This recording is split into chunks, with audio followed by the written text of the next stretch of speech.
A my moc děkujeme Operu a Tereze Jacinové, že nás tady takhle přivítali, přijali, poskytli nám ten krásný prostor pro to naše velmi zajímavé téma. Dovolte mi ještě přivítat vás za mě. Jmenuji se Michala Hergetová na večeru Nadace rodiny Vlčkových, na večeru, který bude plný inspirace, příjemného povídání a setkávání, i když ne nad úplně jednoduchým, ale o to důležitějším tématem dětské paliativní péče. I would also like to invite those who don't speak Czech, as we are going to have the first part of the event in Czech, so please you may get a headset so that you don't miss any important information. A to byla vlastně výzva zároveň pro vás, kteří si raději poslechnete i druhou část dnešního dne, která bude v angličtině, v češtině. Také se nebojte vzít si sluchátka, občas je příjemnější moci se soustředit na ten obsah, než na cizí řeč. Tím už jsem trochu naznačila, co nás čeká.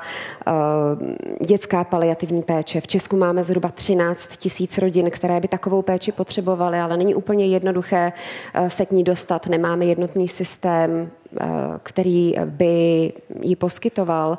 A tak se o tom chceme bavit, chceme najít tu cestu, která by pomohla usnadnit přístup těch, kteří potřebují, a také, aby té péče byl dostatek. A my se můžeme inspirovat v zahraničí, v zemích, které jsou v tomhle zkušenější, jako Velká Británie, Irsko, ale také Kanada. Právě to taky hodláme dělat a proto je dnešek mezinárodním setkáním.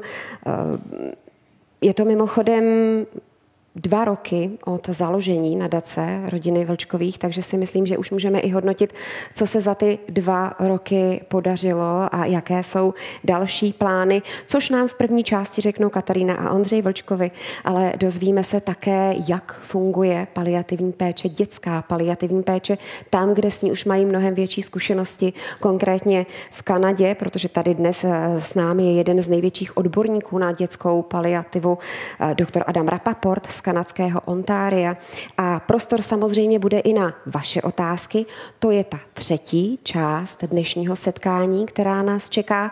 Takže pokud vás v průběhu, ať už vystoupení manželů Vlčkových nebo mého rozhovoru s Adamem Rapoportem napadne jakákoliv otázka, kterou byste potřebovali vyjasnit, prosím, zapamatujte si ji, zapište si ji, pak přijde na řadu část, ve které bude Adam spolu s Ivanou Plechatou, ředitelkou Nadace, odpovídat na vaše otázky. Případně pak přijde na řadu 4. část dnešního večera, ta neméně důležitá, a to je to vaše osobní setkání, osobní povídání, a tam si jistě také dokážete navzájem zodpovědět spoustu nezodpovězených, do té doby nezodpovězených otázek.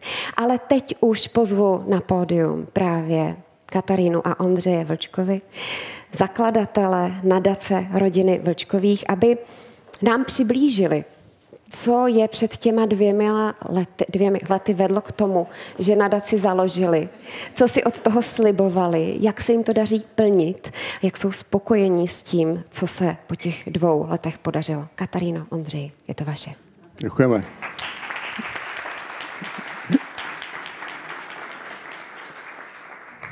Dobrý večer. V první řadě já musím říct, že jsem úplně nadšený z toho, kolik se nás tady dneska sešlo.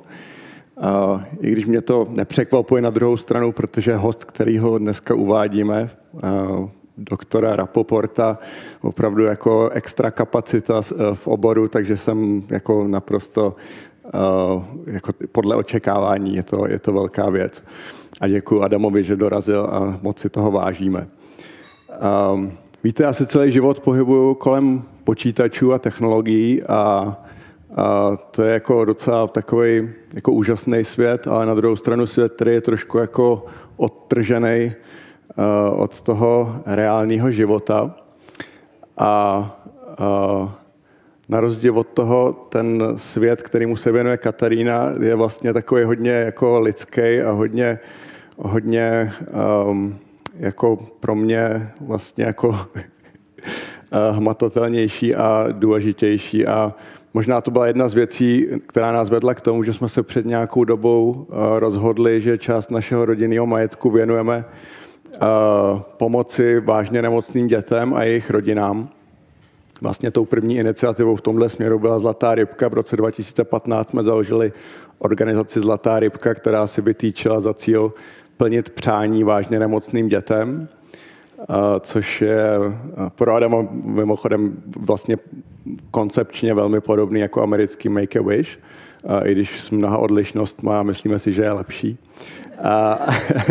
A to je organizace, která vlastně jako úžasným způsobem odstartovala pod taktovkou paní ředitelky Karin, která tady taky dneska sedí, a celého týmu, dneska už více než 20 členýho, nedávno oslavili 1000 přání a je to úžasný, co všechno dokázali, a bych jim za to chtěl zatleskat a poděkovat.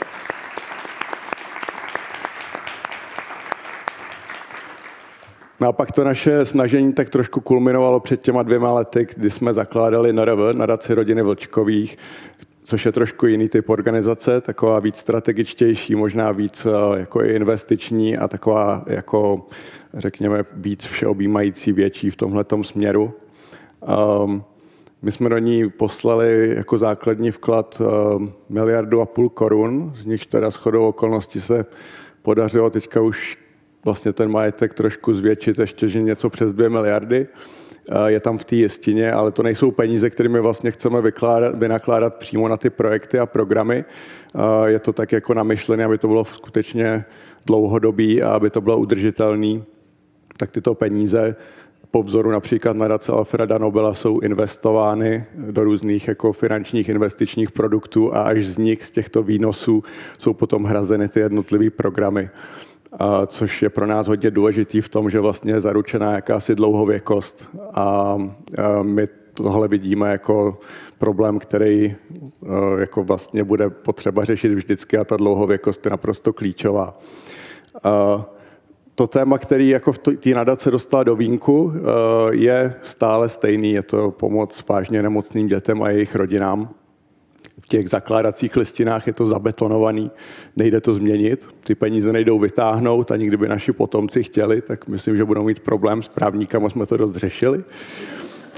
A vlastně jako myslím, že to je takhle dobře, že vlastně je to takový i velký gesto nebo symbol, že to téma si vyžaduje nebo potřebuje trochu zviditelnění. A zase na druhou stranu, když my jsme tam jako potom přemýšleli strategicky, když už tam to jsou docela velký peníze a nějaká jako možnost dělat ledacos v tom tématu širším dětský pomoci nemocným dětem, tak na co se zaměřit. A my jsme se rozhodli, že ta strategie těch prvních 10 let bude zaměření na dětskou paliativní péči. Byly proto hlavně 2 důvody. Tím prvním byla Katarína, je paliatr a je to její obor a myslím, že je to hrozně jakoby důležitý, že do toho vnáší jednak to svoje know-how, ale i jakoby ten kontakt a to napojení do té celé odborné komunity. A druhak, možná ještě důležitěji, že to téma je takový trošku zanedbaný u nás, nebo možná ne zanedbaný, to je špatný slovo, ale spíš tak trošku v plenkách. V Británii vzniknul první dětský hospic už v roce 1980, v mnoha jiných západních zemích to nebylo dlouho poté, zatímco u nás jsme možná tak nějakých 25 let pozadu a je tady toho hodně dost co dělat ještě. Je to takový pole neoraný a máme pocit, že to, když vlastně se tomu systematičtějc jakožto nadace začneme věnovat, tak by to mohlo pomoct vlastně mít co největší impact. Třeba jako ve srovnání s tím, kdyby jsme řešili tu kurativní část péče o dětský pacienty, která je na České republice už na poměrně jako špičkový, řekněme světový úrovni. Ta naše role, kterou my vnímáme v nadaci, je taková jako hodně spojovací, stmalovací, bych řekl, možná jako akcelerační nebo katalyzující, enablující a tak dále. My sice máme vlastní iniciativu s Cibulkou, jak asi všichni víte, stavíme dětský hospic lůžkový v Praze 5 Košířích na Cibulce, ale zároveň vlastně ta naše vize je pomáhat celé té komunitě a tomu prostředí nějak ho co nejvíc podporovat, kultivovat a tak dále, podporovat jak finančně, tak i nefinančně a tak nějak vlastně jako prostě do něj co nejvíc ze všech stran jako asistovat, co bude potřeba. Mnoho z vás přichází z organizací, které se věnují už dětské paliativní péči A já musím říct, že to děláte skvěle a děláte to mnohem líp než my a to je dobře. A takhle jako vlastně jako je to celý myšlený, že vlastně my tady potřebujeme vytvořit ten ekosystém všech těch poskytovatelů těch služeb a všech lidí, kteří se kolem toho točí a motají. A vlastně tím naším cílem bude jako vytvářet tady tu komunitu a neustále ji jako podporovat dál a dál. A v tom je ta naše role. Ta naše jako velká vize je, že bychom chtěli, aby do 10 let z České republiky byla světová velmoc v české paliativní péči.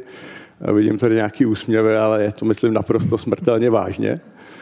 A to třeba může znamenat to, že za těch 10 let vy budete jezdit do té Kanady, ukazovat tam, jak se to má dělat. To je jakoby to je jako ta meta, kterou, myslím, je dobrý mít na paměti a tak nějak myslím, že je naprosto reálná, i když to možná může znít úsměvně. Tak, co k tomu řekneš ty? Já bych chtěla říct, že Ondřej všechno myslí naprosto vážně, takže ono je to sice velmi úsměvné, ale myslím, že je takové, jako když se řekne, že to tak bude, tak dělá všechno pro to, aby to tak bylo. Proto možná někdy trošku i popohání víc, než by si někdo přál, tak jenom tak jako na okraj. A jak si tak jako představujeme, když jsme si říkali, co teda bychom chtěli pro ty děti a pro jejich rodiny, jak by to mělo vypadat za těch 10 let. Tak naše představa je taková, že možná i dřív než za 10 let, ale uvidíme prostě, když si řekneme, že ano, tohle je to, co jsme si přáli. Když vlastně všechny rodiny, které se starají o nějaké dítě s život limitující nebo omezující nemocí, aby se mohly o to své dítě co nejvíc starat doma, aby nemuseli být zbytečně v nemocnicích, aby měli vlastně doma v tom svém regionu, kdekoliv jsou, jestli jsou v Praze, nebo jsou v Aši, nebo jsou v Karviné, kdekoliv, aby měli vlastně k dispozici celou škálu podpory právě pro to domácí starání nebo pro tu domácí péči. Aby měli k dispozici zdravotníky, sestřičky, lékaře, ale i sociální pracovníky, aby měli terapeuty a vlastně i všechny ty možnosti, ty emocionální podpory. A kromě toho i právě tu možnost odpočinout si a vlastně svěřit to své dítě na nějakou dobu profesionálům právě i v nějakém lůžkovém zařízení. Takže proto ta první naše myšlenka byla dětský lůžkový hospic, protože si uvědomujeme, že proto, aby ty děti mohly být doma, aby rodiny se o ně mohly starat, tak nutně potřebují právě nějakého partnera, místo, kde vlastně s klidným svědomím a vlastně s jistotou můžou tamto své dítě svěřit a že zbytečně, kdyby došlo k nějaký minimální komplikaci, že nebude odvezeno to dítě do nemocnice, že tam budou lidé, se kterými se znají, že bude v prostředí, které je i pro to dítě co nejlepší. A buď si oni pak pojedou odpočinout někam, anebo si odpočinou společně s tím svým dítětem právě v tom dětském lůžkovém hospici. Takže to je to, co byla ta naše úplně první myšlenka, na kterou jsme se zaměřili. A vlastně pak jsme pochopili, že ono to není jen tak, protože my si sice můžeme vybudovat dětský lůžkový hospic, ale kdo tam bude pracovat a vlastně co ty rodiny budou mít dál doma, když budou doma. Takže jsme pochopili, že vlastně tohleto úplně neřeší celou tu situaci a že by Nadace měla podpořit právě ty, kteří už se nějakým způsobem o děti v terénu starají, a podpořit ty, kteří se zatím nestarají o děti, ale starají se třeba o dospělé, aby mohli rozšířit svoje kapacity i na dětské pacienty, aby vlastně mohly vznikat ty služby, které ty rodiny co nejvíc potřebují. Tak to je taková jedna oblast. Druhá část, jak jsem říkala, že jsme přemýšleli i o tom, že by bylo potřeba, abychom měli někoho, kdo v tom hospici bude pracovat, tak vlastně jsme pochopili, že asi bychom měli začít někde ještě úplně dole, někde níž a vlastně podpořit co nejvíc vůbec to, aby mladí lidé i laická veřejnost vůbec věděla, že existují vážně nemocné děti kolem nás a že potřebují dostatečnou péči, že potřebují i tu naši pozornost. A když říkám naši, teď jako naši laickou veřejnost, že všichni vlastně můžeme nějakým způsobem přispět k tomu, aby se jim žilo lépe. Takže to bylo takový jako asi tak jeden z těch prvních momentů, kdy jsme si řekli, co by Nadace mohla udělat, tak fajn, když už se zaměřila média na čísla, tak proč by se nemohli zaměřit na to téma. A to si myslím, že je taková jako důležitá role Nadace zviditelňovat opravdu potřebu dětské paliativní péče nejenom u laiků, ale právě i u těch specialistů, profesionálů, kteří se o ty děti starají, nejenom u paliatrů, protože paliatři samozřejmě vědí, co je potřeba, ale i právě u těch lékařů, specialistů, kteří zatím o paliativní péči moc nevědí, nebo se to dozvídají až teď a postupně. A vlastně právě proto jsme Nadace vlastně vytváří různé grantové výzvy a snaží se motivovat poskytovatele buď v terénu, anebo se snaží motivovat vznik dalších služeb, které je zapotřebí, aby ty rodiny měly. To je taková jakoby podpora vás profesionálů. A další důležitá věc je, že že se snažíme, aby o paliativní péči věděli i mladí lidé, studenti a nejenom lékaři, ale vlastně studenti ze všech dotčených oborů, zdravotní sestry, fyzioterapeuti, sociální pracovníci, psychologové a aby oni se nadchli pro paliativní péči, tak jak jsem se pro ní nadchla já a jak jste se pro ní nadchli vy, co tady sedíte, tak aby už vlastně od té školy a od té chvíle, kdy můžou nějakým způsobem na sobě pracovat, aby vlastně dokázali najít tady ten obor, protože si myslím, že to je strašně důležitý, že jako mnoho lidí chápe důležitost paliativní péče a paliativní medicíny, ale vlastně k tomu dojdou až za delší čas a já si myslím, že by bylo skvělé, kdyby už na té škole vlastně já myslím, že už se to děje a jsem za to moc ráda, že už na fakultách jsou nadšenci a vy jste mezi nimi, kteří to těm studentům dokážou nějak jako předat. Takže to je to, co my bychom se snažili dostat studenty i ven do zahraničí, aby se učili a aby vlastně získali zkušenosti, inspiraci a snažíme se, aby i specialisté z oboru paliativní péče se dostali sem k nám a inspirovali nejen paliatry, ale aby dokázali inspirovat, aby se dostali i k těm ostatním lékařům, kteří se o ty naše nemocné děti starají. Takže já moc děkuju panu doktorovi Adamovi Rapoportovi, že si našel čas, že vlastně je naší inspirací už mnoho let, aniž by to věděl možná, že jsme se s ním potkali na několika konferencích. My jsme ho viděli, on nás neviděl, ale rozhodně nás nesmírně inspiroval a jsem ráda, že je tady. Děkujeme i nadačnímu fondu Loďka, že umožnil, aby tady pan doktor s námi byl a přeju vám všem, kteří tady jste a staráte se o děti vážně nemocné, abyste měli co nejvíc prostředků a nejvíc prostoru, aby vlastně vás ta práce pořád těšila a aby to bylo pořád lepší a abychom vám my mohli být nápomocní, abyste našli v nás podporu. Tak to si moc přejeme. Děkujeme. A mějte hezký večer.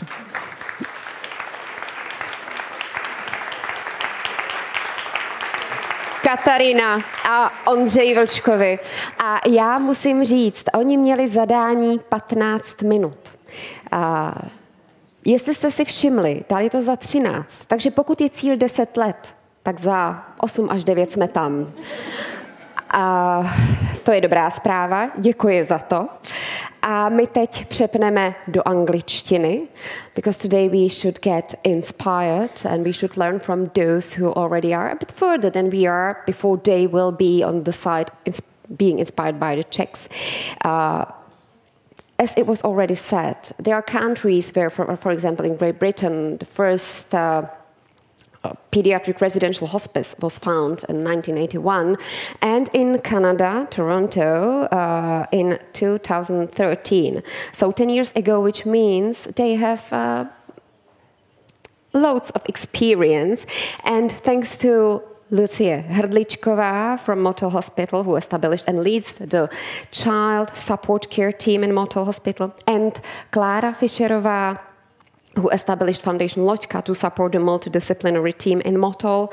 We can now welcome Dr. Adam Rapoport as their mentor here in Prague.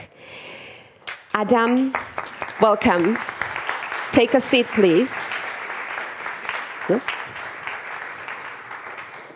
First, let me introduce Adam a bit more in detail. He's a general pediatrician with a master's in bioethics, medical director of the pediatric advanced care team, the palliative care service at Toronto's Hospital for Sick Children, Sick Kids. It's still not enough because he also is the medical director at the already mentioned Toronto's first pediatric residential hospice, Emily's House, and his academic work focuses on pediatric palliative care and ethics. And Adam is also an advisor to the children's supportive and palliative care team at Motel Medical Center. Adam, welcome. Did I describe your role correctly? You did. You did. Good. But I think it's not all what you do or what you've done in Czechia, because that's also why we have you here, because you may compare the Czech and Canadian system. So what's your role here? Well, first of all, I just wanted to say thank you so much for this invitation. Before I forget, I wanted to thank the Vlček Family Foundation. I want to say that your vision is absolutely achievable. This is my second professional visit to the Czech Republic. I was last here in 2019, and I am amazed already at what's been accomplished. So believe me, you will fulfill your vision, absolutely. I want to also thank Klára Fischerová and the Vlčka Foundation, all the pediatric palliative care experts and teams that have invited me here. It has been such an honor to get to know everybody, to be a part of this. I get so much pride, honestly, seeing how pediatric palliative care is growing and seeing the investment that the public are making into pediatric palliative care. I just hope that one day we can talk about the Vlček Family Foundation Toronto chapter. Maybe after we can discuss that. Well, 10 years, it makes it 31? Exactly. Yeah? So we have the date already. So let us start with the explanation. What is the pediatric palliative care? How does it differ from the palliative care for adults? I think still it is about the quality of life.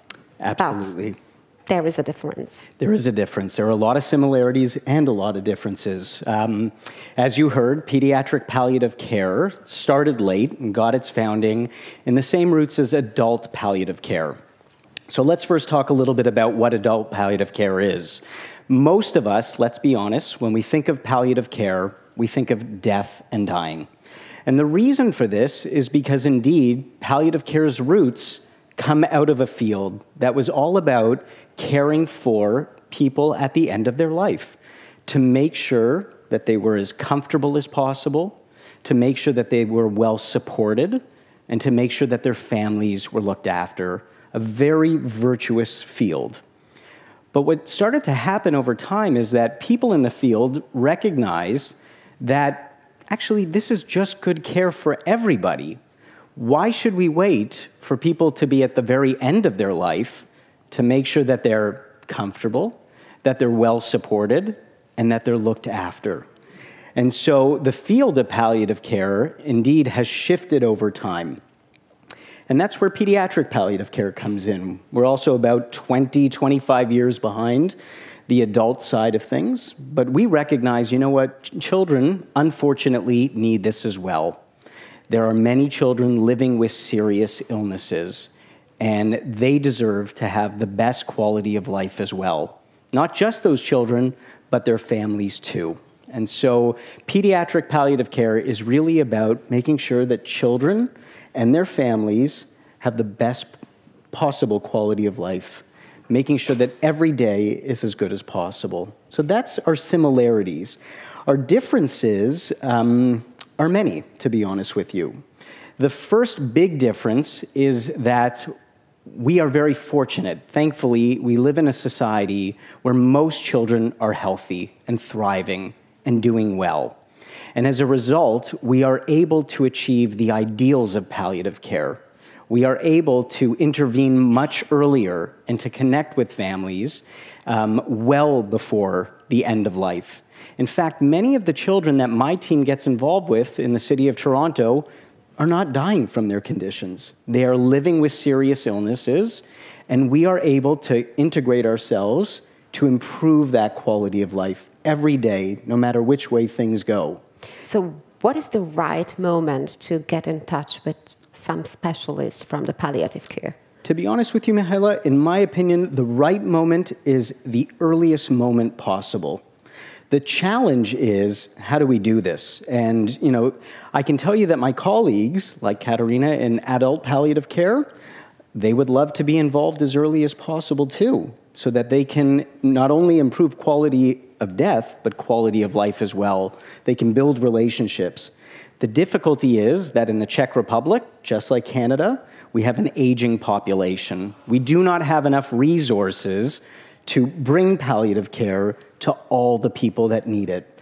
And as a result, the focus of adult palliative care tends to be restricted to those that are nearing the end of their life. In pediatrics, because we have relatively few children that need end-of-life care, we can actually realize the ideals of palliative care. We can bring it in sooner. We can build relationships over time.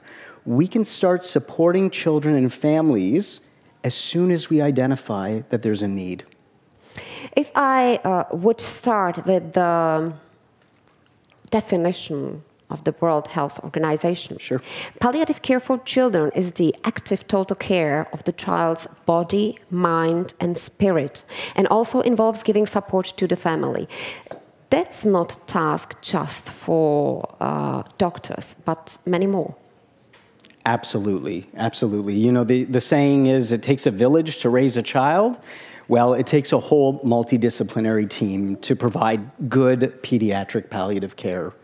There are so many aspects to improving quality of life. There is the medical piece, which obviously the physicians have a role for, but I always say at the heart of palliative care is a good nurse. Nursing to me is the central aspect of all palliative care, and thank goodness we have great nurses who work in the field.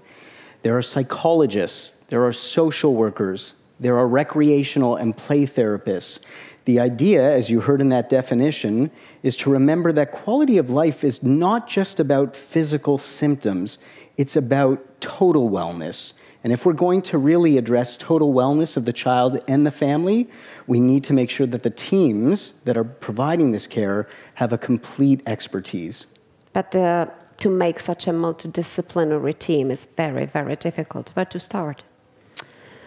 It's a great question, you know, and over the years I've seen different programs start different ways. I'm not sure, Mihaela, that there is one right answer to that question.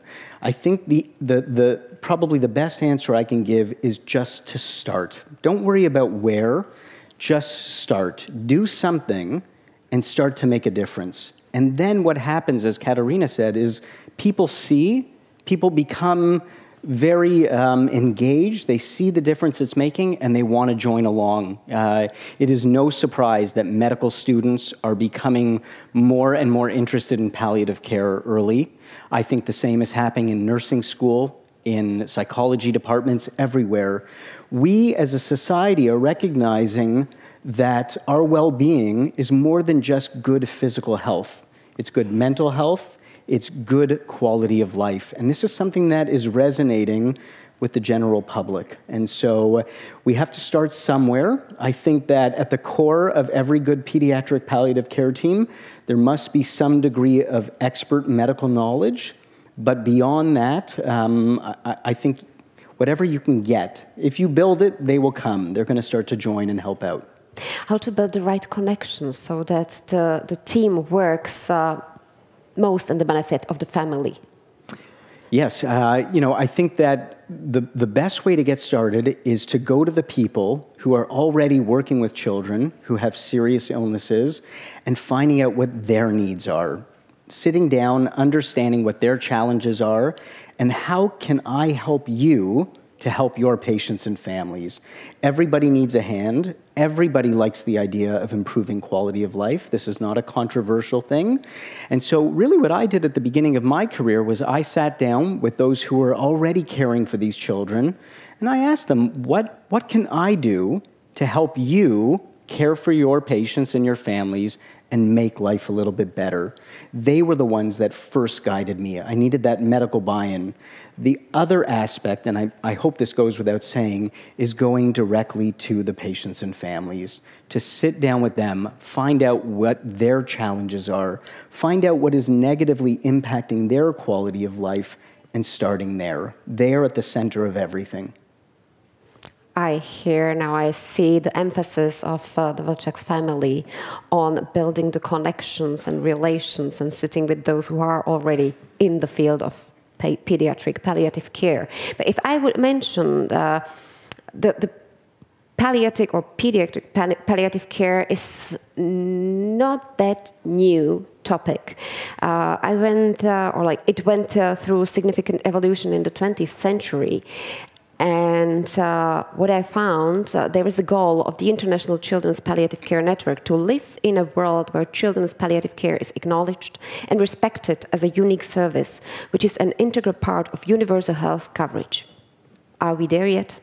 We are not there yet. Sadly, we are not there yet. But I think that every year that goes by, we are getting a little closer. I'm very optimistic about the future. We are certainly moving in the right direction because you hear statements like the one you just read, and it's something that none of us can argue with. This is something that all of us agree to. All of us strive for a world where this vision is actually a reality. And I think that, again, getting back to this idea that we are seeing more and more healthcare providers become attracted to the field. This is because we are all interested in sort of creating a world where this is the reality. So I think we're getting there. I think that these are things that are very important to governments to support. We're seeing slow progress in all countries. It's challenging. There are many different good needs, so we have to make sure that money goes to where it needs to go.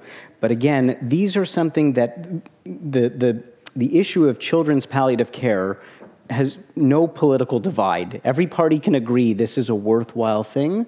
The public wants to see this improve. And so I'm optimistic that even though we're not there yet, every day we're moving closer to that dream. How did you achieve the point where you are right now in Canada? Because here, I would say it's always when you speak about death, it's a topic that nobody really wants to talk about. No. It's so impacting our personality that we better avoid it.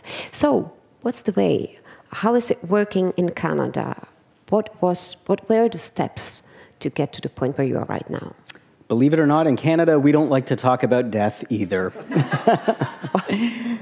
What we do like to do is focus on life. And really, over time, over the last 60 years or so, palliative care as a field has matured into a field that is really much more focused on living than it is on dying. And as I mentioned earlier, when I tell families that what palliative care is really all about is making sure that while we are fighting the cancer, while we are taking the child for surgical procedures to prolong their life and save their life at times, that at the same time, we are going to do what we can to make sure your child is comfortable, to make sure that suffering is kept to a minimum, to make sure that your whole family is well supported during this time. Plus, we come with music therapy, massage therapy, art, and play. Every family wants to talk about this. Every family loves that idea of making sure that while we are doing everything we can to help their child be healthy and get better, that we are also treating them as a person and making sure that their soul is also well nourished. I think there is very important to see that that it's not a matter of choice between curing or palliative care? That's correct. I think that this is a real key shift that we had, I would say, really over the last 30 years or so. For a very long time, the medical community, and indeed the public, saw palliative care as a choice, that it was a dichotomy, right? You could either go this way, keep fighting, keep going for more chemotherapy, more surgery, more curative therapy, or you could accept palliative care. You could focus on being comfortable, being together with your family, these kinds of things. What the field of palliative care has really pushed hard over the last few years, and in doing so has done a great service, I would say, honestly, for humanity, is we've taken the choice out of it. It's an impossible choice to choose between hope and comfort. And so what we have done successfully, but we still have work to do, and what I'm seeing done successfully in the Czech Republic is saying you don't need to make this impossible choice anymore. That indeed, what good care really is integrating both of these things together. You don't have to make that impossible choice anymore. Comfort and hope at the same time. Exactly. We are still not finished. No, well, for me as a I hear about palliative care and about respite care. Where's the connection? Yeah, it's a good question. So respite care, for me, is a pillar of good pediatric palliative care. As you've heard me say a number of times, really what it's all about is quality of life. And there are many different ways that you can improve someone's quality of life. One of them is making sure that they have all the supports that they need. And the truth is, we have to acknowledge that families in Canada, families in the Czech Republic, do not have all the support that they need. It is a very challenging thing to care for a child with special health care needs. I'm talking about children with serious, chronic, complex conditions, often neurologically impaired. They need constant supervision. They are on a battery of medications. They are dependent on medical technology to get to where they need to go, sometimes to eat, sometimes to breathe. It's a very challenging thing. And one area that both of our countries need to work on is making sure that these families have support. Because the reality is that right now, if you ask a parent, I believe in the Czech Republic, who's caring for a child like this, or if you asked a parent in the city of Toronto who's caring for a child like this, they would tell you, I'm not only a mother or a father, but I'm also a nurse, and I'm also a personal support worker and a physician. Sometimes I'm an ambulance driver if we're rushing to the emergency department.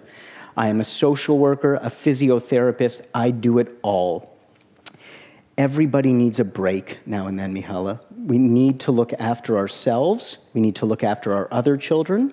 When I need a break, when I need to, spend some time with my wife and work on our relationship, I can go to the teenager down the street and I can pay them a few dollars and ask them to come babysit my 3 children. But when you have a child with special health care needs, that needs constant supervision, that needs expert medical care, you don't have that luxury. You can't just ask anybody to get involved.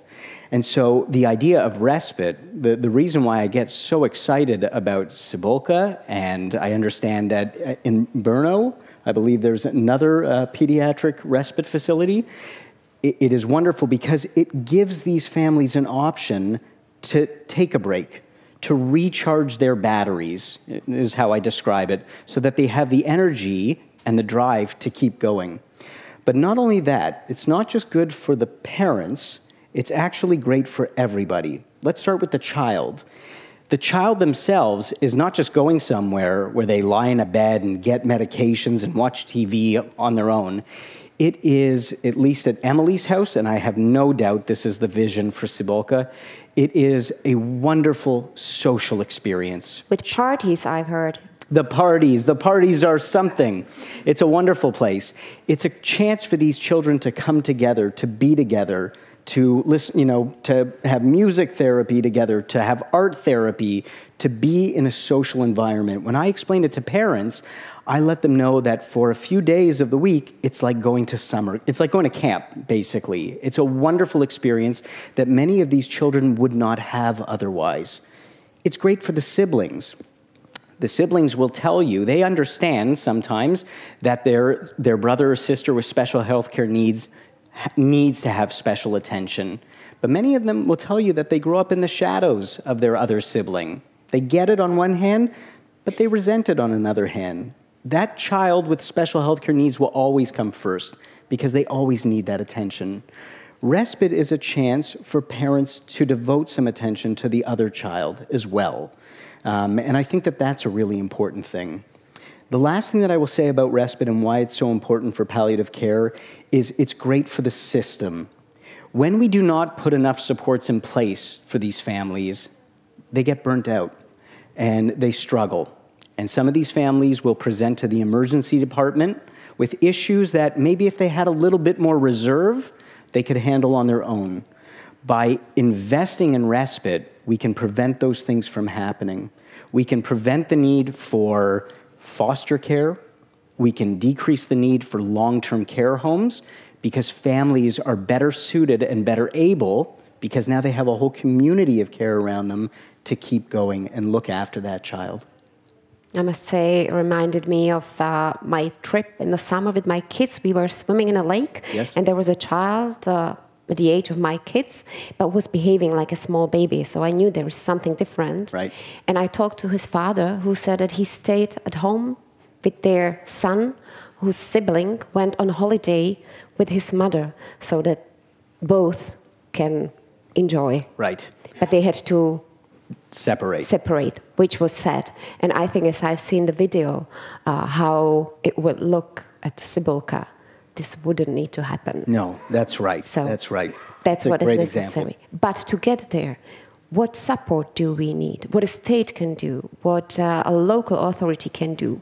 Who can help us move to the point where the respite care is available? Well, I think first it takes a visionary, a foundation like the Vlčkových Foundation or somebody else that sees value in this. So that's how you start. Beyond that, I think it always is going to take support from the community. I think that, the reality is, and forgive me, I'm not very well versed on how the Czech government works, but I think this is true of all governments everywhere, that finances go to the areas of the biggest priority, the biggest need. And the fact of the matter is that this is a quiet issue that's happening sometimes silently. And so I think it's always going to take the efforts of foundations like the Vlčkových Foundation, like the Vlčkových Family Foundation, to bring awareness to this. Because once people hear about it, once they become aware of it, it's almost infective. You want to get involved. You want to help. It's a measure of a caring and compassionate society.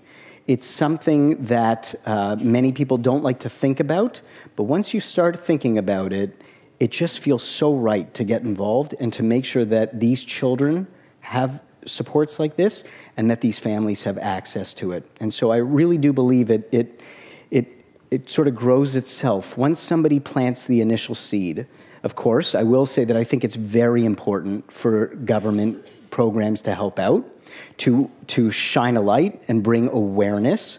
I think that this is a very important piece, not only in terms of general awareness, but funding as well. I think that by giving funding for these kinds of events, it says to the Czech people, it says to Canadians, we value this. This is an important thing for Canadians, for Czechs, and this is something that our country is going to invest in. So I think it's a very important message for governments to be involved. But I will say that, fortunately, I do believe that a lot of philanthropists and a lot of just regular people want to get involved as well. This is, like I said, it's not a controversial issue. It's something that everybody can get behind. Yeah, even in Canada, it's multi-source finance. That's right. What is the best way? What are the different sources that are needed? Well, listen, if it was, if I had my way, it would be completely cared for by government funding. You know, tax dollars would take care of this. Unfortunately, I'm not running the government, and I don't see this changing anytime soon. And so I think what we need to have... Meaning you are not going to get into the government? Not anytime soon, no. So I think until such a time as I am running the show, I think what we need to see is public and private partnership. We need collaboration. We have to work together. It is the only way to move things forward. So like I said, somebody plants the seed, but then together we're all responsible for growing it. Is it possible to make it available for reachable regardless of the social status of the family? Sorry, can you repeat the question? If it is possible to make it reachable or available, the palliative care or the respite care for any family, regardless of what is its social status. Yeah, I would... If one of the pillars of the financing always has to be the family or not? It's a great question. So I would say the answer is not only is it achievable, it's essential. Because in many ways, those are the families that need the respite the most. You know, many families that have financial means will subsidize what the state gives them with their own private insurance, and they have the capability to maybe hire people within the home to almost give themselves private respite. It is the families in particular that don't have the financial ability that need it the most. And so what we need to do is figure out a system that can ensure that they have it.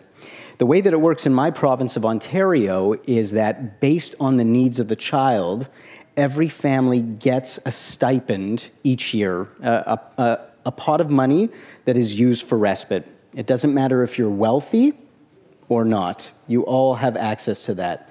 Now, maybe that's one thing that could change, by the way, because I think if there are families that can't afford to take care of it themselves, I think that they are happy to do so, and they're happy to know that those tax dollars are helping others that cannot.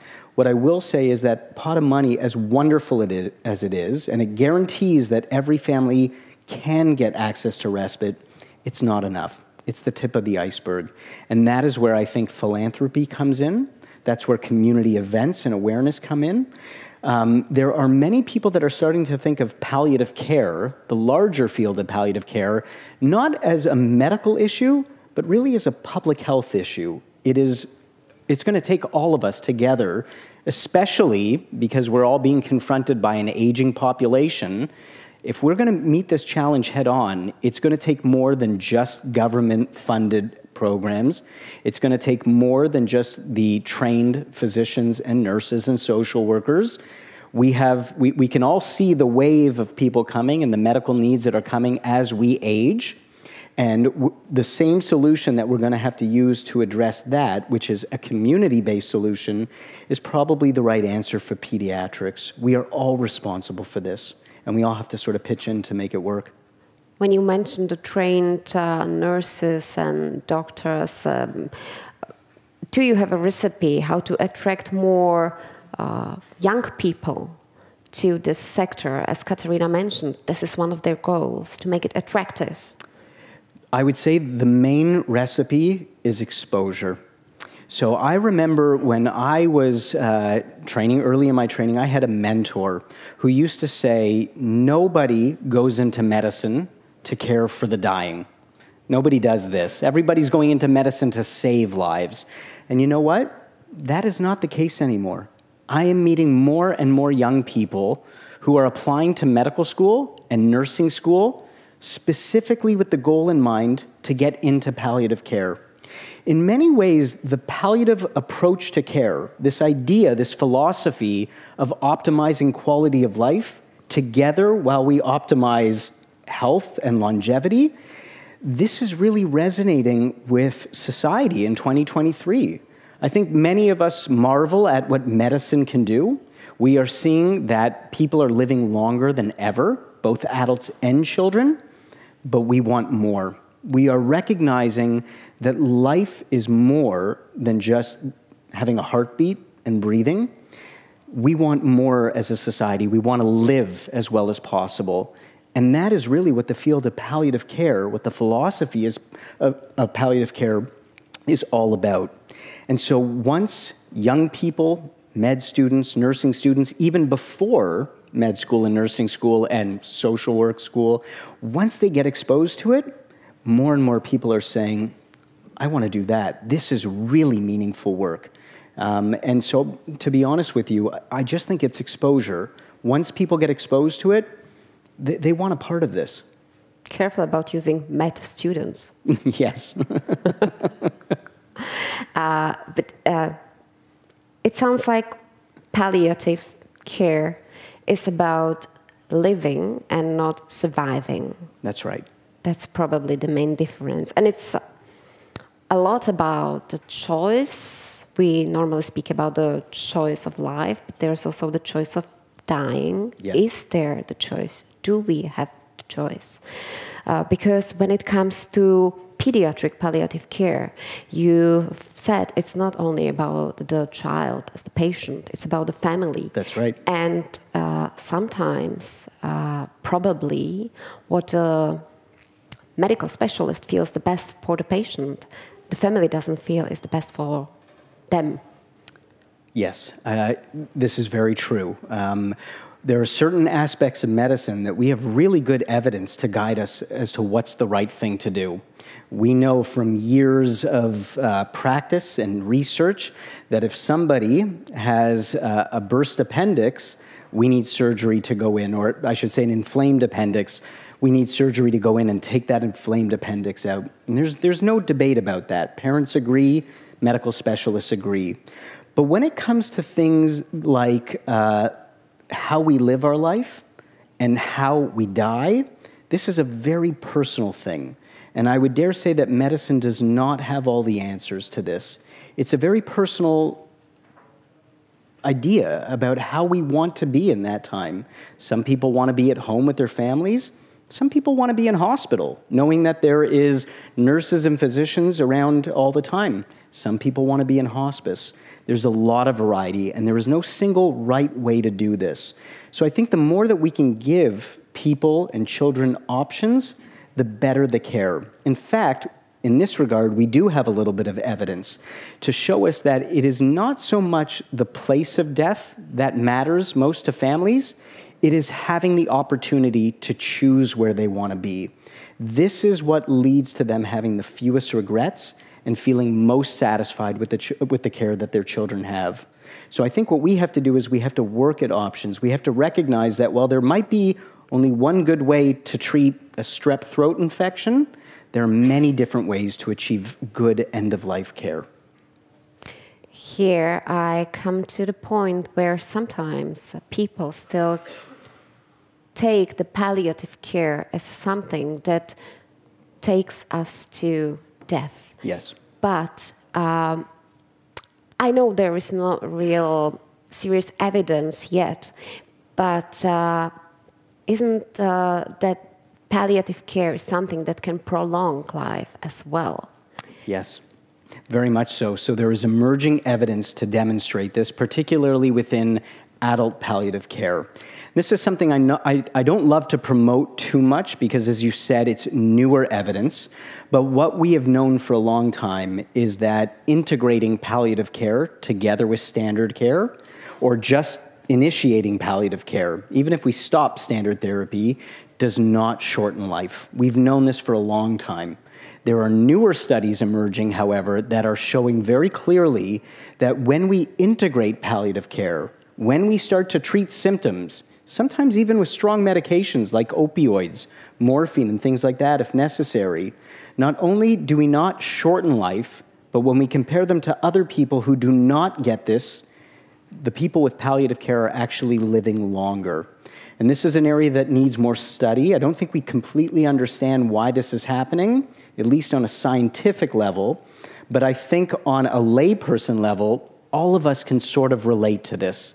That when you're feeling good, when you're loving life, when you're happy, when you're well supported, when you're comfortable, you want to live. When you are looking forward to another day of your life, then you want to have it. Exactly. So again, the science hasn't caught up yet, but I think the public get it right away. That, as I said, This is just really about good living, and this is something that everybody wants.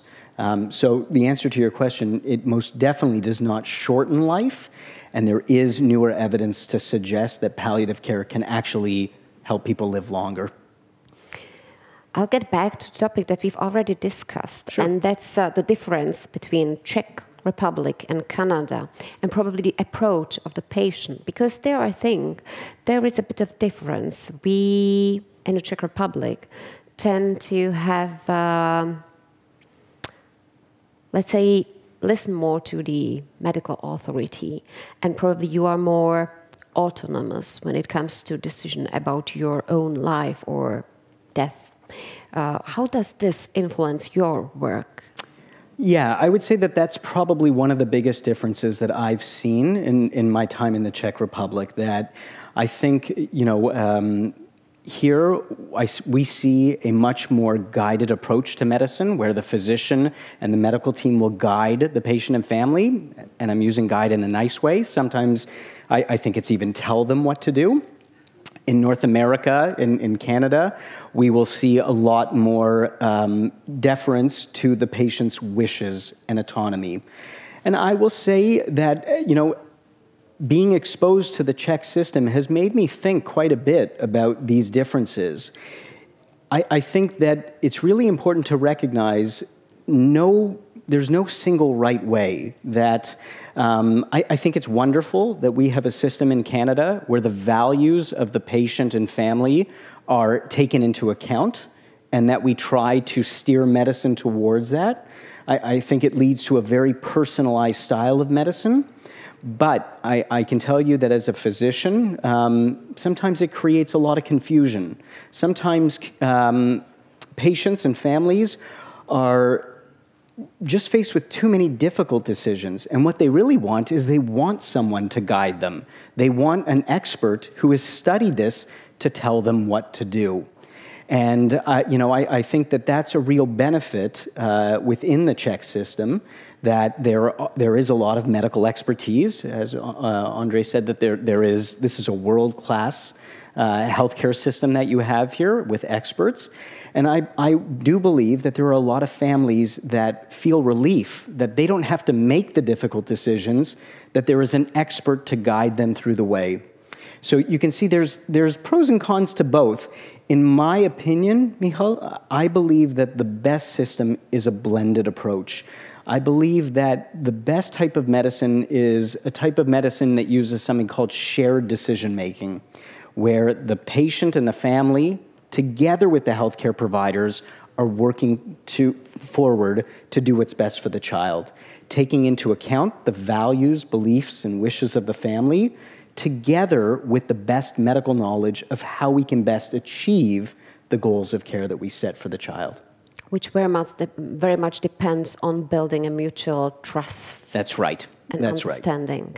I think it's also very important to say that there is probably not a one-way solution for everyone. So there can never be a strictly written down system how the palliative care or the respite care should look like. That's right. In fact, I would say that's antithetical to the philosophy of palliative care. If it was strict and by the book, then it's not really personalized, is it? And so I think that there are certainly guidelines and things that we can do to help us approach best care for all patients, but then we need to adapt it. We need to adapt it to the right way of looking after each patient, the way that feels most right to them, in the setting that feels most right to them as well.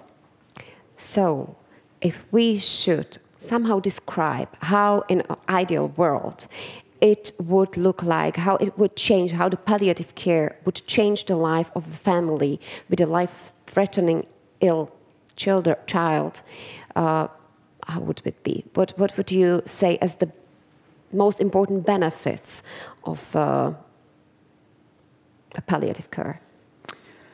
Well, I think if I could do one thing, it would be to infuse this philosophy that I've been talking about, that we've been talking about together for the last little while. It is very natural when families have a child with a serious illness for them to just focus all their efforts onto the medical needs of the child. Parents will do whatever it takes to help a child. And what happens as a result of that, and it's very understandable, is that the life for the child, the life for the family, becomes very medicalized. It's all about numbers and vital signs and ins and outs and looking at the clock about when to give medications. And I'm not criticizing these things. These things have helped so many children to live longer and in many ways live better. But it is infusing that message that I've been saying over and over, that type of care to the child should not come at the expense of living. This is my overall message, to make sure that while we are giving the best medical care, we are also ensuring that the child is living, that the family is living. And that's going to take more than pediatric palliative care teams at Motel Hospital. That's a message that we have to get out through the masses. So we need to make sure that all pediatricians are aware of this, all nurses are aware of this. Everyone in healthcare that works with children that have serious illnesses need to be aware of it. And then if we ever achieve that, we need to go further. We need to make sure that the public is aware of it, so that when your neighbor doesn't know it, you can let them know there is help. There are people that can help you to make life better. Once we get that message out, I think it's something that everybody's going to want, and it's really going to catch hold. And I'm happy that you are describing it like this, because I think it's exactly what is happening here in the last years, because all the people are getting together thanks to the foundation that makes it as a topic for the public, which is very important. And before we continue with your questions, let us repeat, why is the pediatric palliative care so important? Because every moment matters. Right. As the current presentation of the foundation about pediatric palliative care shows. Let's see.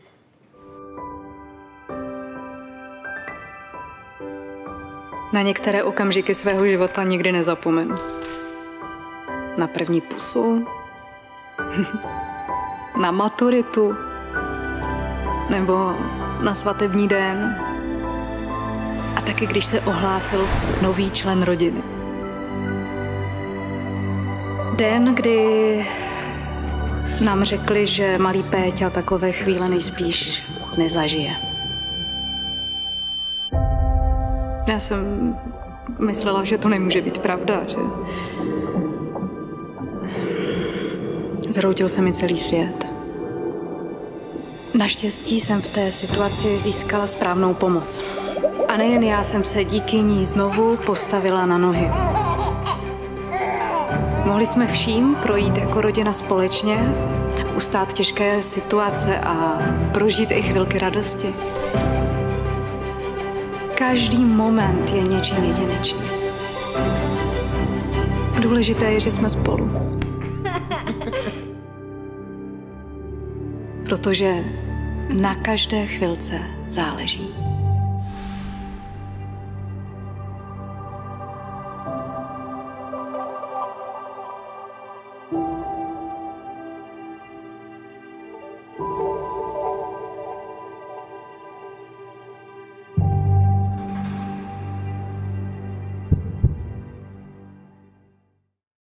Because every moment matters. A message that we need to get to most people around us so that we can be successful in growing the awareness of pediatric palliative care. And now we move to the moment where Adam will be answering your questions, and also Ivana Plechata, the CEO, the director of the Czech Family Foundation. And don't worry, you may ask in English or in Czech. We have the professional interpreters here for you to take care of the English version or the Czech version. So don't hesitate to ask whatever is your preferred language. But I start, Ivana, please, first. If you could comment on what we've heard from Adam, maybe compare the Canadian and Czech situation, experience, and probably what do we need to get to the point where they are? Tak děkuji za tuhle možnost. My jsme měli možnost s Adamem ještě obědvat před dnešním večerem, tak možná použiju i to, co jsme se od něj dozvěděli v poledne.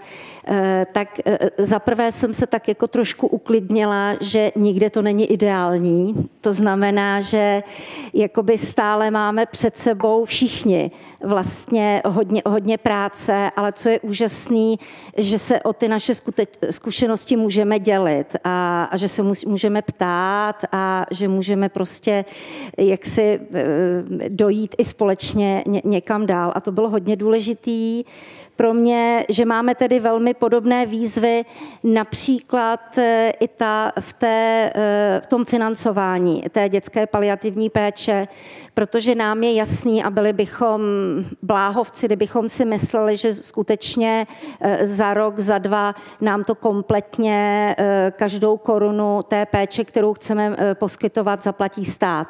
To je zkrátka nereálné a my dobře víme, že vlastně musíme mít více zdrojové financování, co jsem ale zároveň Adamovi říkala, že musíme mít systém, aby jsme skutečně věděli, kdo nám kterou službu zaplatí, co bude na donory, co bude na filantropy, ale co třeba bude na ten stát, co bude na municipality, co bude na krajské úřady a abychom měli tu jistotu, že to gro té péče, že bude zajištěno. Já jsem mu říkala, že vlastně dosud zejména neziskové organizace, které se starají a které vlastně dělají neuvěřitelnou práci, dělají roky, poskytují péči rodinám, dětem a tak dále. A oni jsou rok co rok v neustálém napětí, nebezpečí z toho, že další rok budou muset říci svým klientům a těm rodinám, že na to nemají peníze, aby jim tu péči poskytovala. A to si myslím, že je něco neakceptovatelného a to je i něco, do čeho my bychom rádi třeba o tom mluvili o tom veřejně, že skutečně tohle je potřeba dostat do nějakého systému, dát tomu pořádek, aby vlastně ty poskytovatelé té péče, ať jsou to státní, ať jsou to charitní, ať jsou to neziskovky, měli stejnou možnost o ty rodiny pečovat, protože dělají prostě všichni skvělou práci. Tak musí být i náležitě ohodnoceni a musí tu péči mít náležitě hrazenou. Potom se mi moc líbilo, že vlastně ta paliativa může i těm ostatním oborům něco ukázat a něco přinést. My jsme tak trochu žertovali u oběda, protože jsme říkali, no v zásadě diagnostiku už za 10 let bude moct dělat umělá inteligence. Ale co bude důležitý a co nikdo vlastně lékařům, sestrám a ostatním poskytovatelům neodpáře, je ta každodenní komunikace. Vlastně ptání se té rodiny, toho dítěte, jaké jsou ty jeho priority, co nejvíc potřebuje. Krizovou komunikaci velmi dobře zvládnout, když je teda řečená ta diagnóza, tak jak s tím dítětem a s tou jeho rodinou mluvit.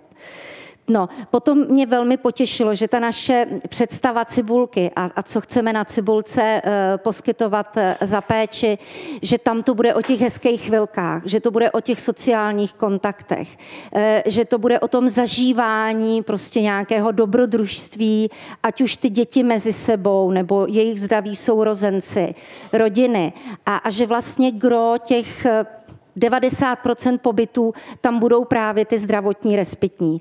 A to nás trochu trápí a to jsme říkali, že vlastně nejenom, že to nemáme v úhradách, jako kdo by platil zdravotní respitní službu, tak, aby si to skutečně mohla dovolit každá rodina, která to potřebuje, ale že my ho vlastně nemáme, ten zdravotní respit, ani v zákoně o zdravotních službách. A že to je vlastně něco, co my bychom nemohli poskytovat na cibulce, protože my se budeme registrovat muset k nějaké zdravotní službě.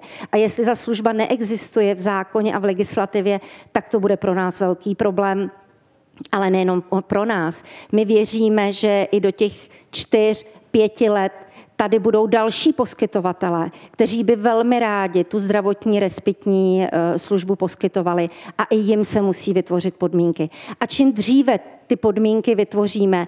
A já jsem moc ráda, že v tom jsme v souladu s odbornými společnostmi, se kterými spolupracujeme, že čím dřív, tak tím dřív se dostane té úlevy těch rodin. A bude to mít vlastně řetězový efekt na to, aby třeba děti, kteří jsou dneska v těch ústavech, které nemají rodiče, nebo rodiče se o ně nemohli starat, a jsou třeba možné, aby se dostali do pěstounské péče, tak se do té pěstounské péče ale dostanou dříve, když i ty pěstouni budou vědět, že tam, kde žijí, je široká skladba jaksi odlehčovacích a jiných služeb, které by jim mohly ulevit. Tak to asi za mě. Děkuju. Hledám pohled či zvednutou ruku, která by naznačovala otázku z vašich řad. Děkuji, tamhle dáme mikrofon. I would like to ask one question. When caring of the children with complex needs, with disability, we need many experts, gastroenterologists, pneumologists, how to get them on board, because they're exhausted, they have many other curative children, and they are not motivated to help us with our children, how to get them on board. This is a great question that you're asking, and it's taking time as well. Remember that physicians are not very different from the public when it comes to things like palliative care and their knowledge of palliative care. Most of us, when we've had experiences in palliative care, it's usually been because we've had a family member or a friend that is dying, and that's when palliative care gets involved. So just like we forgive the public for the misconception that palliative care is all about death and dying, I have to give my colleagues in gastroenterology and pediatric neurology, I have to forgive them as well, because that is the reality. In Canada, much of palliative care still does look like end-of-life care. But I think in time, by setting up meetings, by advocating and helping them understand what palliative care truly is and what it has to offer, it is something that all clinicians want for their patients and families. One of the other things that we talked about at lunchtime today is that most of these clinicians, these very busy clinicians, have very busy clinics. They only have 20 minutes maybe to see a family, and then they have to go to the next family. And so if we're talking about a gastroenterologist who's looking at, how digestion is working, they only have time to focus on that, and they don't have time to get into all the bigger things about support necessarily. How's the child doing at school? What do they love doing? What does a good day look like? Et cetera, et cetera. The beauty is that they have colleagues like palliative care experts who can take the time, and we can work together so that they don't have to make the choice. They can collaborate with us to make sure that these children and families are getting wraparound care. And that's something that most clinicians want for their families once they know it's available and once they truly understand what palliative care is. So I think we're starting to get there. I can tell you that similar to other things that we talked about today, the newer generation of subspecialists are much more informed about palliative care. They are integrating palliative care much earlier. So we are seeing things change slowly. A já, jestli můžu doplnit, tak nás třeba těší, když jsme teď vyhlásili výzvu a hlásí se nám do ní nemocniční paliativní týmy, jak oni na tohle myslí. Jak říkají, my potřebujeme edukovat, přivést k tomu obecnému paliativnímu přístupu i další svý kolegy. A už vyloženě v těch projektech říkají, jaké všechny kliniky vlastně napojí na sebe, jak jim dají na sebe kontakty, jak jim vysvětlí, s čím oni jim mohou pomoct. Čili myslím si, že i tohle se velmi dobře vyvíjí a mění i u nás v České republice. Ondřej Vlček. You spoke about the dichotomy, and so I think we all see how the need for the care actually exists from the initial, diagnosis. At the same time, there's this branding problem, I think, or a bit of call it a perception, psychological problem, that when people start talking about palliative care, there's still this stigma, this fear that I have to make that choice. Right. I either go left or right. If I go right, I choose hope. If I go left, I choose death. Correct.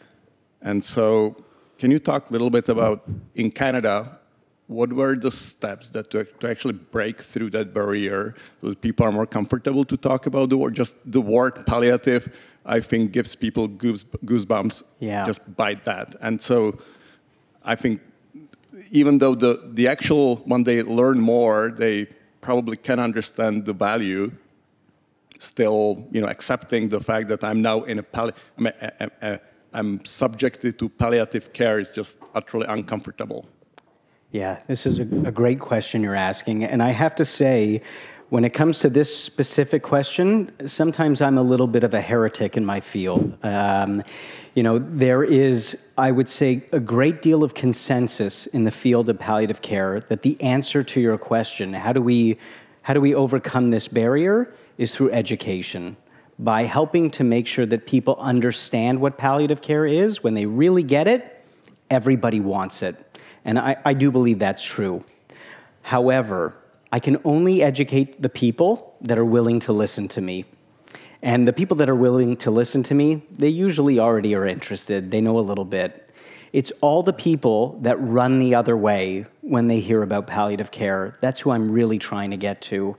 And so the truth is that I don't emphasize it. I focus much more on what I do, not what I am. In fact, I've often said that you can call me whatever you want. You can call it whatever you want, but just let me help, because I think I can make a difference. In Toronto, I started to recognize that the term palliative care was a barrier that I was always going to be chasing.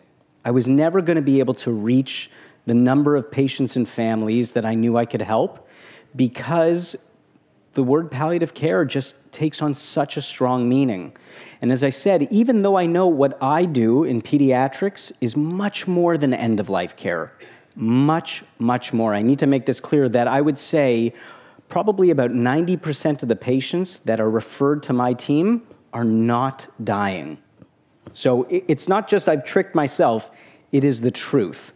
But I'm up against an adult palliative care system that wants to deliver the same care that I am. They want to improve quality of life. They want to get involved earlier. They want to build relationships. But there are so many dying adults that, as I mentioned earlier, palliative care for adults in Canada is very much delivered at the end of life. Until that changes, until the reality of what palliative care looks like for adults changes, I can say all that I want. I can profess that it's all about living. Nobody's going to believe me. And so what we did in Toronto, again, this is controversial in my world, we changed our name. We used to be the Palliative and Bereavement Care Service.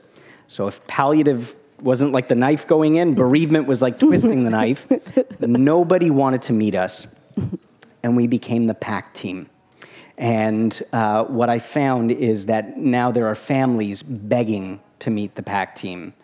There are many colleagues of mine, gastroenterologists, neurologists, who were terrified of saying the words palliative care because they thought that they were indicating to the families that they were giving up, that the end was near, but they just PAC rolls off the tongue.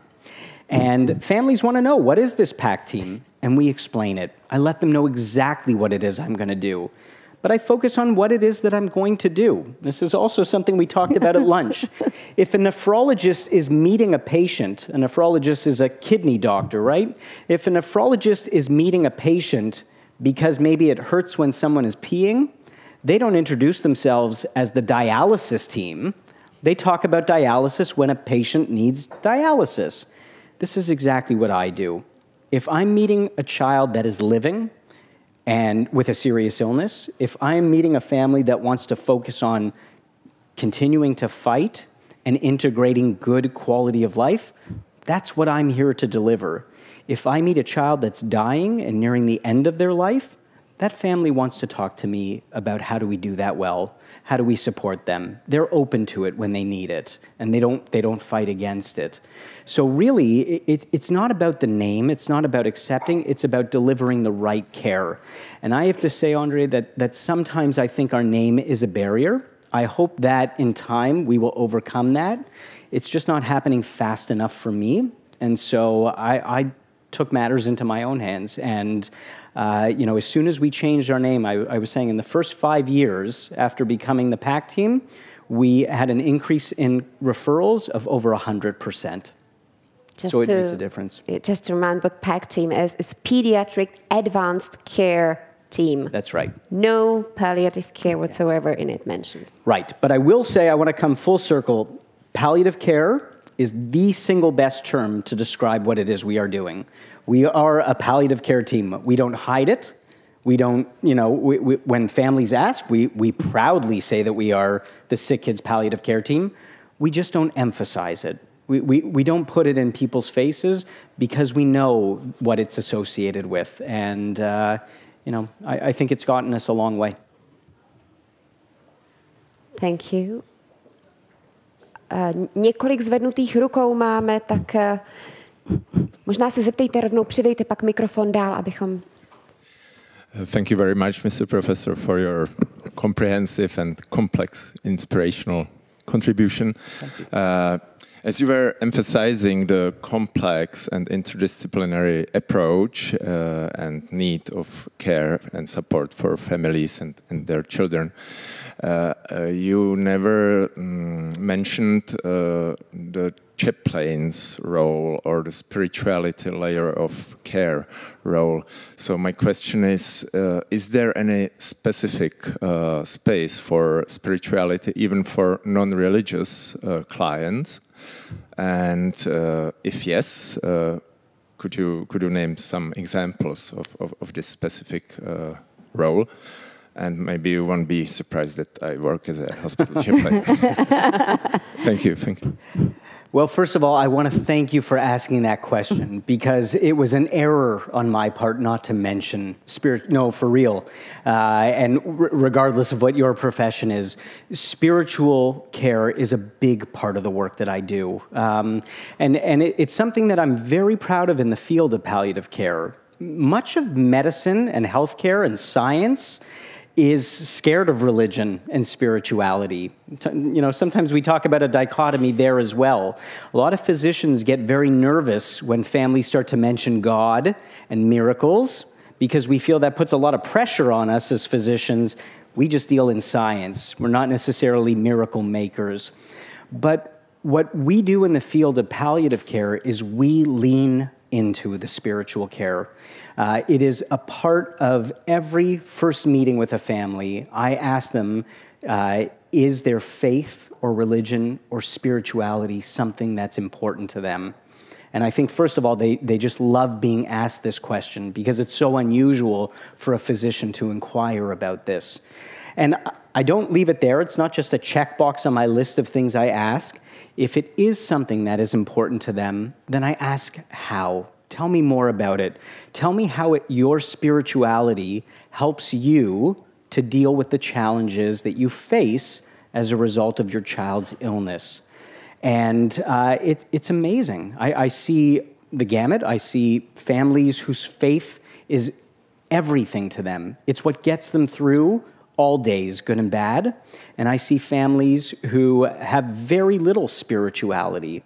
And one of the things that we are trying to do is support them wherever they are on that spectrum. And so I think that we can do that very well. This is an area that we in medicine have a lot to build on. And I have seen some of my best relationships with family and some of the best interventions that I have made with my patients is integrating spiritual care providers. Last week, I met a new family whose faith was so important to them. And the best intervention I had was I walked them to our chapel in the hospital, and I showed them a private place that they can go to pray and be close with God. And what that did for this parent, I can't overstate. And what it also did for my relationship with them and the trust that they had because really I think it's up to families to tell us where they get their support, what gives them the strength to keep going. What we need to do is listen to what they have to say, and then we have to provide that and help them get it. So I cannot overstate the value of spiritual care. I think for those families who self-identify as not being religious, we are seeing a real growth in general spirituality. Maybe in Canada, religiosity is declining, but spirituality is growing. And this is something that a lot of people, whether they're dealing with health issues or not, are very interested in. I'm speaking about aspects like meditation and mindfulness. And these are also things that we can integrate into everyday life to help families and patients cope through their most difficult times. So I hope I answered your question. I'm very lucky in Toronto to work with incredible spiritual care providers. They are, let's say, a big part of the tool bag that I carry to help get families through the difficult times. Thank you for asking that question. If I'm not mistaken, it is something that is also planned for at Cibulka, a part of the hospice. Je to určitě ano a dokonce teď jsme vypsali stipendia a zcela určitě budeme potěšeni a jestli se dívám na Báru, tak jsou tam i vlastně nějaký kaplani, že bychom právě podpořili nějaké vycestování nebo nějakou odbornou práci nebo nějaký research právě u spirituální podpory nebo u nemocničních kaplanů, protože pokládáme tohle jako velmi, velmi důležitý prvek vlastně té celostní péče. Děkuji. Professor Rapoport, thank you very much for outstanding talk. I'm Martin Kochi, I'm a chairman of Association of Young Doctors here in Czech Republic. And beside that, I work as a pediatric radiologist in the Motel Hospital, so I see many colleagues of mine here. And that's my first question, actually. I know what I will do in 10 years because diagnostic, as Mrs. Plechata said, will just will go away thanks to artificial intelligence. So I know where I will go to which field, and that's my first question.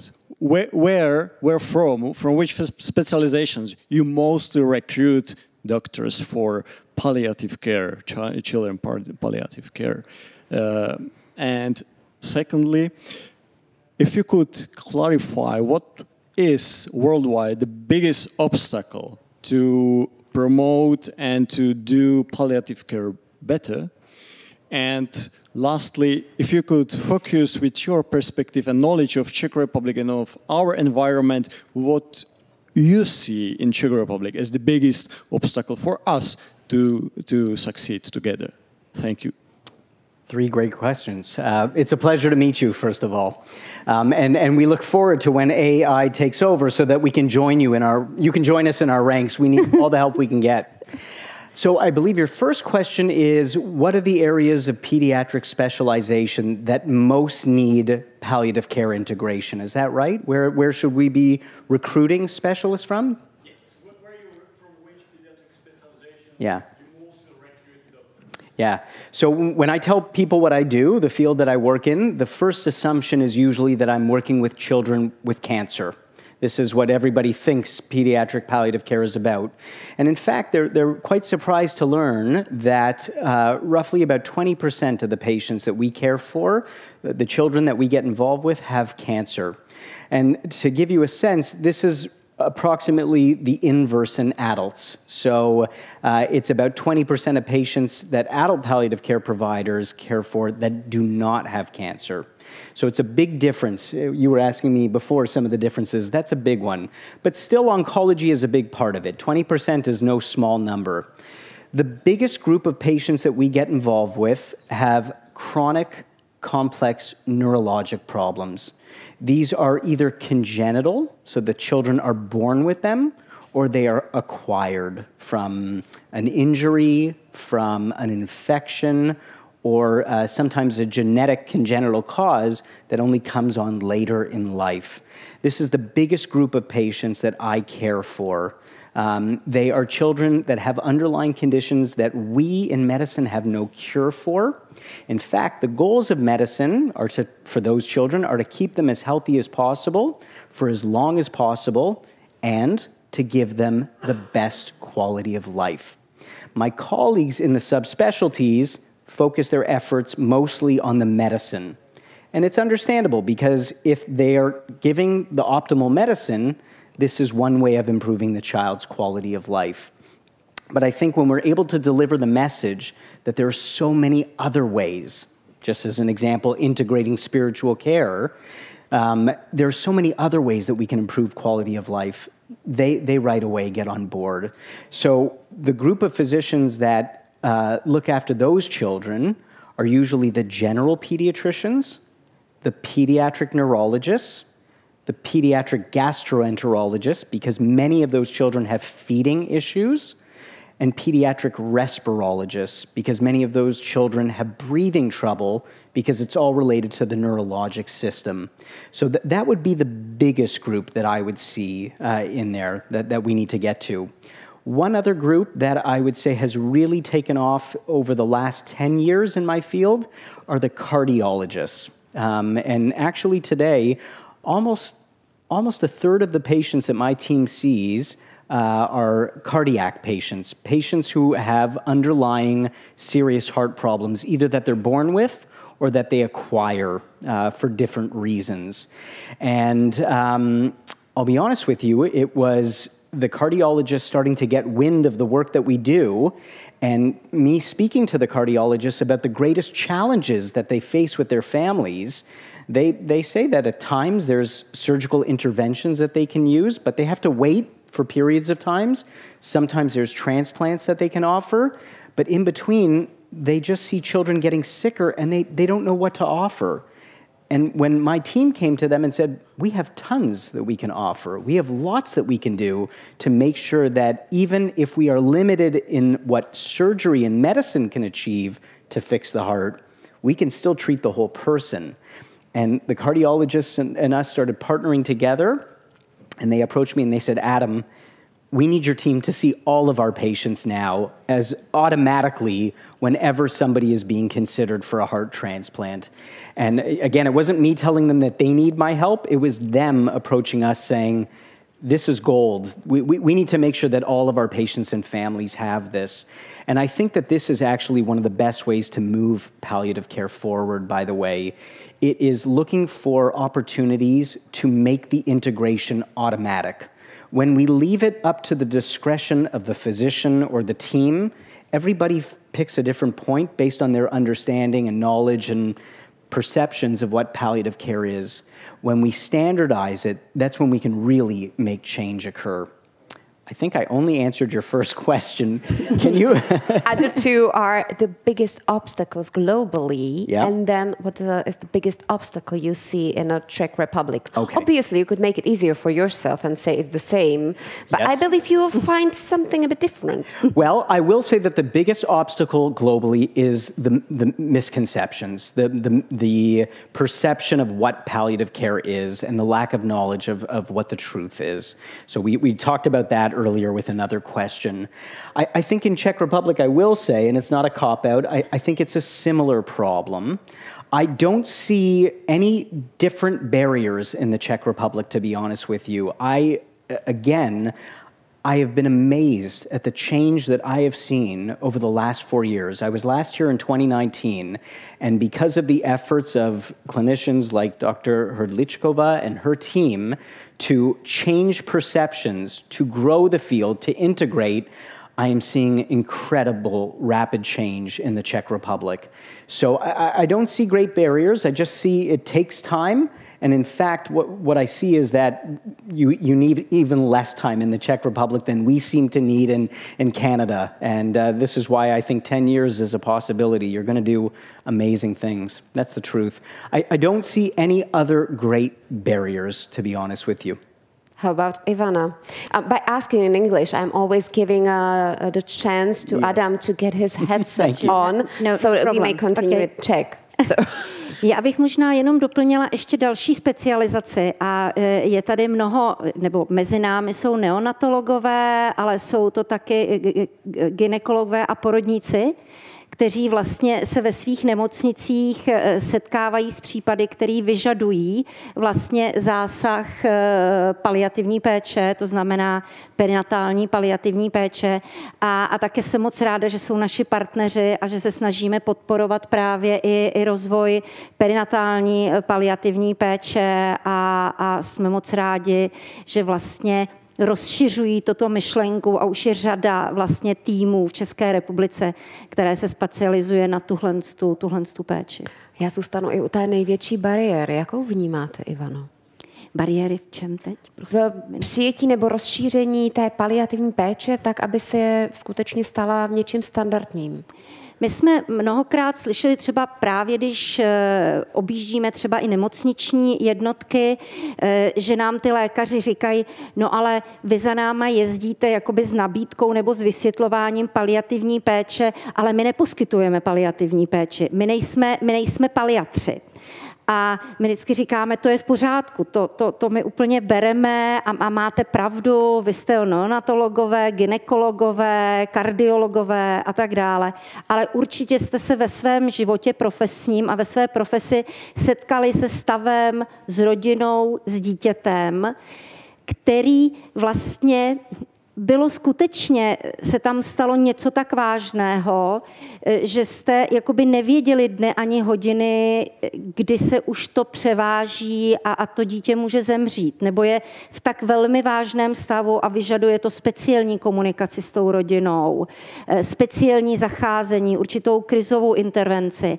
A tam vlastně se nabízí skutečně jenom vědět o tom obecném paliativním přístupu a že třeba i přímo v jejich nemocnici je specializovaný paliativní tým, který může v té komunikaci výrazně pomoct. Jde zkrátka o to, aby oni byli schopni rozeznat ten případ té rodiny, toho pacienta, který může mít ty paliativní potřeby nebo potřeby speciálního přístupu.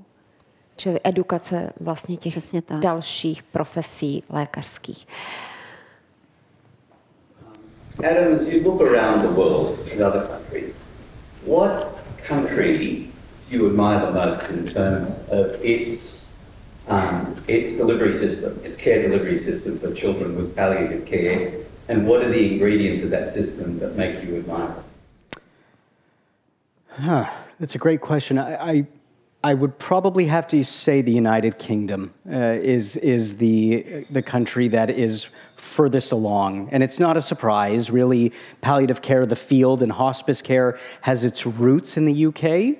And so what I see there, and I've had the opportunity to visit and to meet with users of palliative care, pediatric palliative care, visit pediatric hospices. What I see is that they've just done a remarkable job of normalizing it and making it a part of routine care. That fear that we talked about, that fear of death and dying, in many regards seems to be absent in the UK. And I'm not quite sure how they did it, to be honest with you. I think there's on one level an openness about talking about death and dying, but on the other level, I think that the general public in the UK just loves the idea of more support. And it is something that their government has funded and got behind. They work on a charity system, so they have all kinds of children's charities that are national and fund these institutions.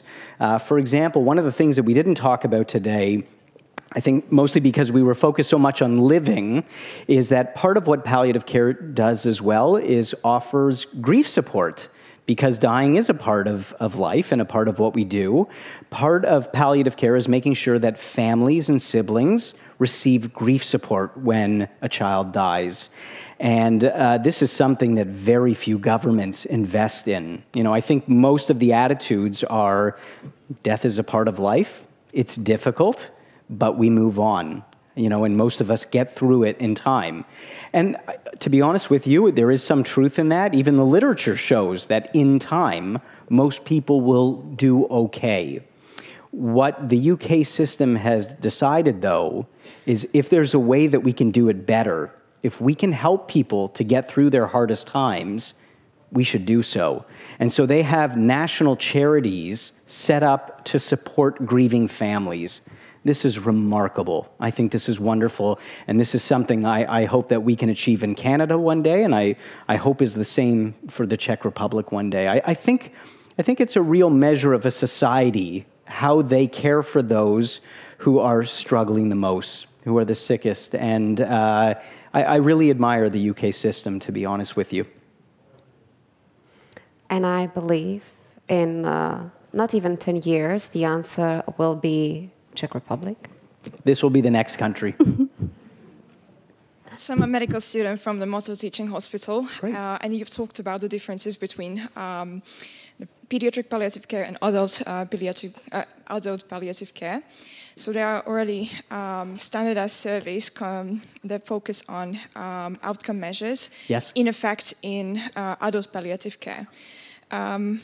But concerning the pediatric palliative care, this is still in the development process. That's right. So I would like to ask you if you have any advice for us here in Czech Republic, how to perhaps devise such standardized surveys to help us identify the areas where the team's work could improve, and also, for example, to identify areas or ask the patients about symptoms that they would otherwise not report. So if you have any advice for us. This is a big question you're asking. This is PhD level questions. To be honest with you, there's people all over the world working on this, and you are right.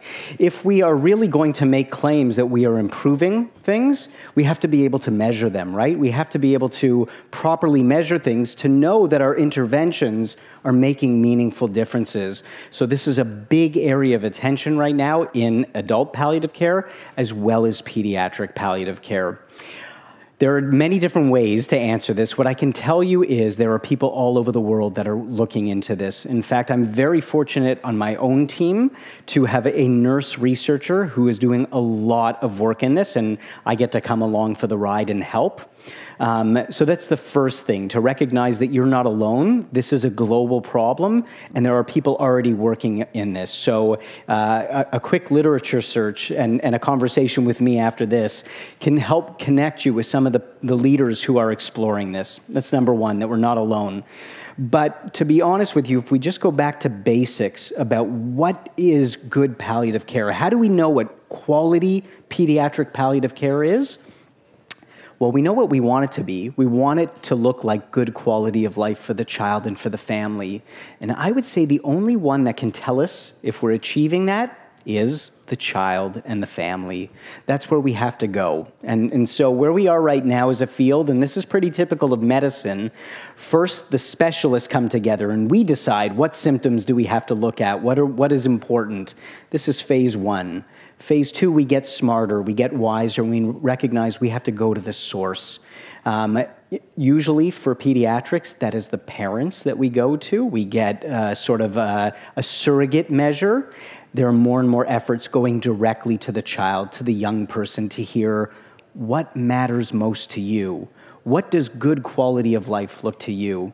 It's only when we have a good understanding of that can we understand how to create the proper measures to look at it and then implement those things. So we have a long way to go, but as I said before, and I think as you're starting to learn about me, I am an eternal optimist. I am telling you we are moving in the right direction. It's slower than I would like, but every day we're getting a little bit better.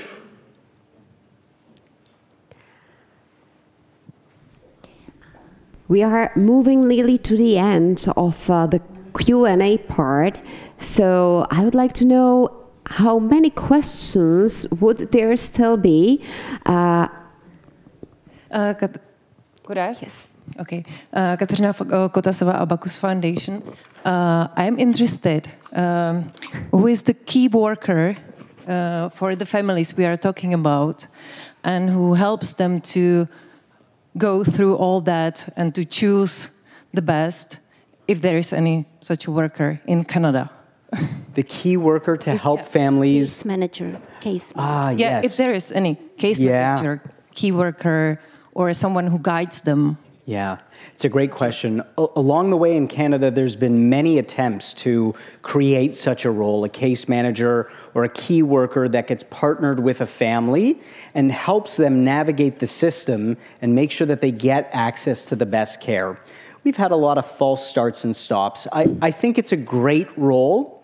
Of course, any new role creates some confusion, needs some funding, and so there are always challenges there. And so while the idea of a key worker or a case manager is something I very much support, I do want you to know that anybody in the healthcare system can play that role. Anybody can do it. They just have to say, I want to take that role on. And so some of the children have their key person is an incredible nurse in the clinic. Some of them have a trusted primary care physician who is with them through thick and thin. Some of them, it's a social worker. Others, it's a chaplain or a spiritual care provider. To me, it's less about the person. It's more about their willingness to provide that care and walk that journey. But I do hope down the road we will start funding for this, and this is something many of us are advocating for. Did I answer your question? Great. Ivano, napadá mě, v rámci přípravy jsem četla, že by ideální byl jakýsi koordinátor. Je to samozřejmě tady, my máme úžasnou věc, že v České republice byly analyzovány potřeby dětí se závažným onemocněním a na základě toho široká skupina tím, že je vedly odborné společnosti, řada poskytovatelů, řada akademiků, skutečně na velmi široké úrovni vznikla koncepce péče o děti vlastně s život limitujícím nebo ohrožujícím onemocněním. Tahle role toho case managera je tam také jako nějaká značka ideál, která by měla provázet tu rodinu od momentu stanovení diagnózy přes ty všechny služby, které by ta rodina podle svých potřeb měla dostat. A já jsem velmi ráda, že Nadace přislíbila, že pilotní projekty tohoto case managera bychom velmi rádi podpořili. Takže věříme, že v horizontu roku 2 bychom měli mít jasněji, kde by ten case manager měl být. Jestli by měl být v nemocnici, jestli by měl být v regionu, jestli budeme potřebovat 2. Takže věřím, že budeme za rok, za 2 schopni odpovědět víc na tuto otázku, ale je to v plánu a pokládáme to za velmi důležitou službu nebo roli. Děkuju. Klára Fischerová. Excellent. Chtěla moc poděkovat za to, co tu zaznělo, protože to, jak mluvíte o rodině, o nemocném dítěti, to není jenom přece dítě a jeho diagnóza a symptomy, které znepříjemňují život. Prostě je to rodina a život té rodiny. Mě to vrátilo o těch 10, 15, 20 let zpátky, když jsme se starali o našeho nejstaršího syna. V té době dětský paliativní tým v Motole ještě dlouho neexistoval. Nemůžu si stěžovat, za námi stála široká rodina, přátelé, odborníci, nebyli jsme na to sami. Prožili jsme s naším nejstarším synem krásné chvíle, ale když jste mluvili o rodině, my jsme to zažili také, když jsme se dělili na tu jakoby zdravou část rodiny a na tu hůře mobilní část rodiny. Myslím na rodiny v České republice i v Kanadě, které se starají o nemocné děti, aby jim byl dán ten čas, který tady na tom světě mají, aby ho mohli prožít co nejlépe. A všem bych to přála a děkujeme za to. Děkuju. Thank you. Thank you.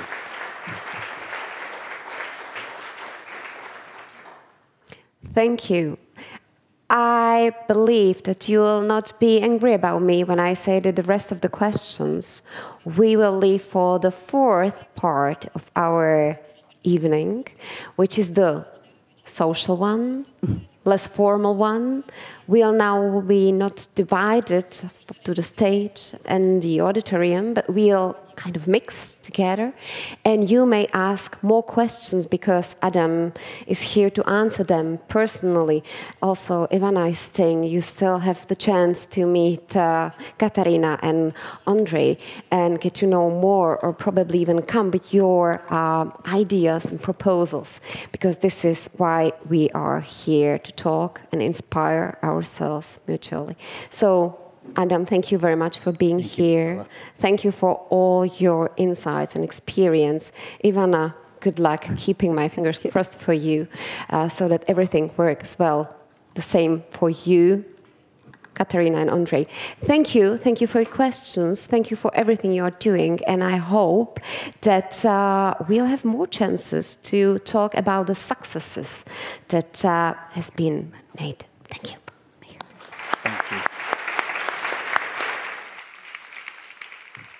Very much. It's a pleasure.